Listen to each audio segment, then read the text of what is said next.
जब जब धरती पर पाप बढ़ा तब तब भगवान विष्णु ने अवतार लिया और राक्षसों का नाश किया। अब तक भगवान विष्णु ने 9 बार धरती पर अवतार ले लिया है। हिंदू धर्म ग्रंथों के अनुसार भगवान विष्णु का 10वां अवतार कल्कि के रूप में होगा। पौराणिक कथाओं के अनुसार जब कलयुग में पाप की सीमा पार होने पर दुष्टों के संहार के लिए भगवान कल्कि का प्राकट्य होगा। कलयुग में कल्कि अवतार की प्रतीक्षा में आज भी 7 चिरंजीवी जीवित हैं।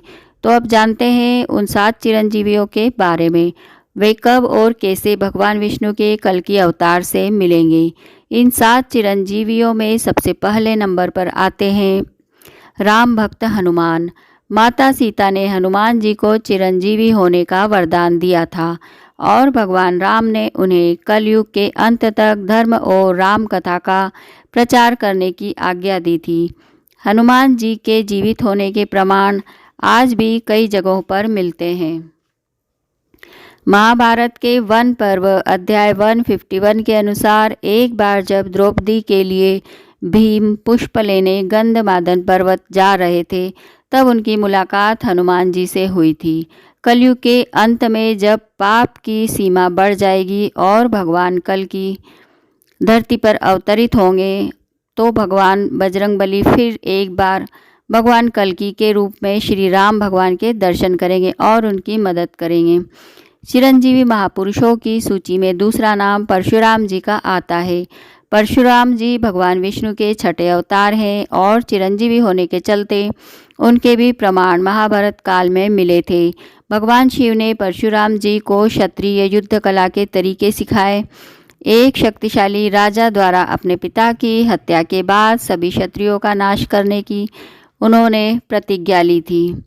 परशुराम जी पितामह भीष्म गुरु द्रोणाचार्य के गुरु भी थे और ऐसा माना जाता है कि आज भी परशुराम भगवान उड़ीसा के महेंद्रगिरी पर्वत पर तपस्या में लीन हैं और भगवान कल्कि के अवतार की प्रतीक्षा कर रहे हैं। तीसरे चिरंजीवी राजा बलि हैं।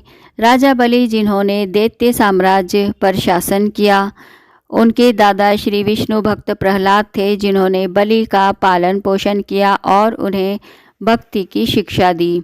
उन्हें एक न्यायप्रिय राजा बनाया। राजा बलि अपने दादा के बाद असुरों के राजा बने। राजा बलि ने अपने बल से तीनों लोकों को जीत लिया था।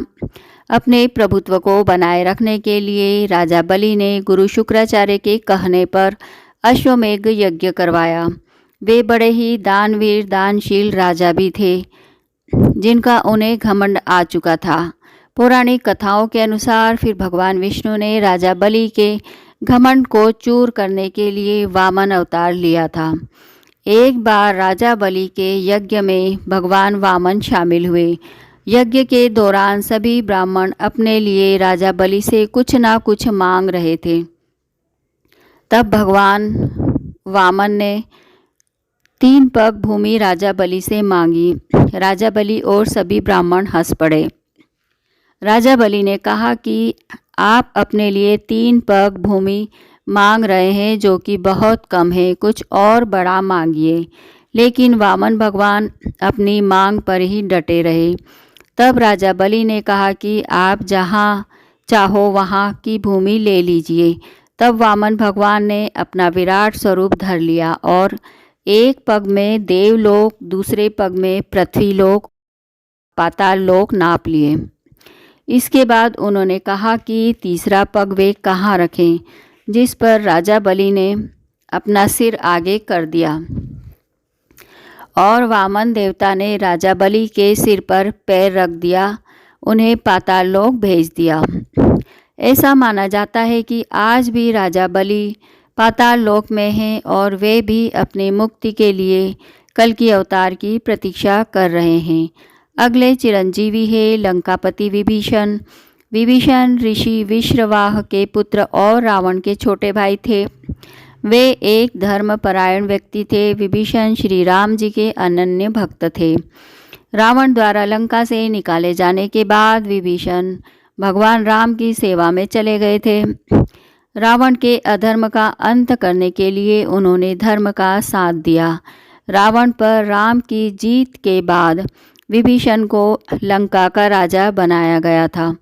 रावण को पराजित करने के बाद श्री राम ने विभीषण को चिरंजीवी होने का वरदान दिया, जो आज के कलयुग के अंत तक जीवित रहेंगे।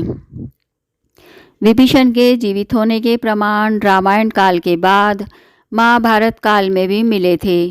पौराणिक कथा के अनुसार जब युधिष्ठिर ने राजसूय यज्ञ कराया था, तब यह यज्ञ चक्रवर्ती सम्राट बनने के लिए कराया गया था।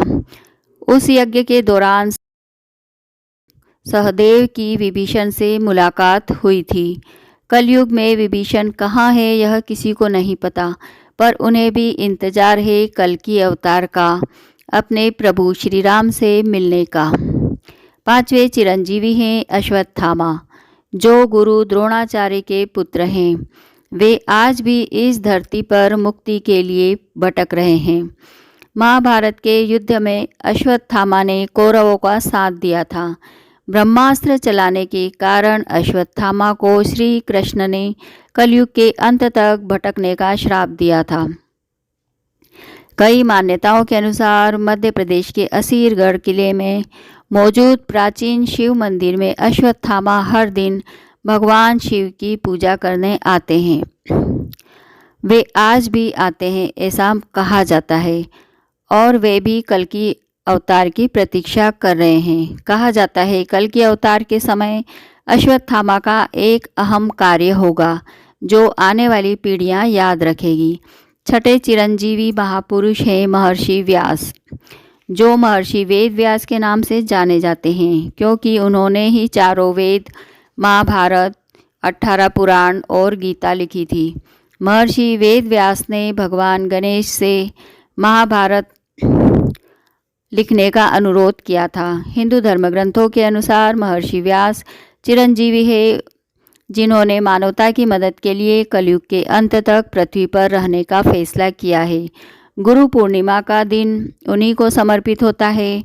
गुरु वेद व्यास के जन्मदिन पर ही गुरु पूर्णिमा मनाई जाती है, क्योंकि हिंदू धर्म के अधिकांश प्रमुख वंशों द्वारा प्रयुक्त विशाल आध्यात्मिक साहित्य के वे जनक हैं। महर्षि वेदव्यास ने भगवान कल्कि के जन्म से पहले उनके अवतार के बारे में ग्रंथों में लिख दिया था। वे आज भी भगवान कल्कि के दर्शन के लिए तपस्या में लीन होकर इंतजार कर रहे हैं। सातवें चिरंजीवी हैं कृपाचार्य। कृपाचार्य पांडवों और कौरवों के आचार्य थे। उन्होंने महाभारत के युद्ध में कौरवों की तरफ से लड़ाई की थी, और वे महाभारत के उन कुछ लोगों में शामिल थे जो युद्ध के बाद जीवित बचे थे। बाद में उनके शिष्यों में अर्जुन के पोते और अभिमन्यु के बेटे परीक्षित शामिल हैं। उन्हें अपनी तपस्या के बल पर चिरंजीवी होने का वरदान मिला था। कलयुग में जब कल्कि भगवान का जन्म होगा, तब अधर्म का नाश करने में कृपाचार्य भगवान कल्कि की मदद करेंगे। तो यह थी कहानी 7 चिरंजीवियों की।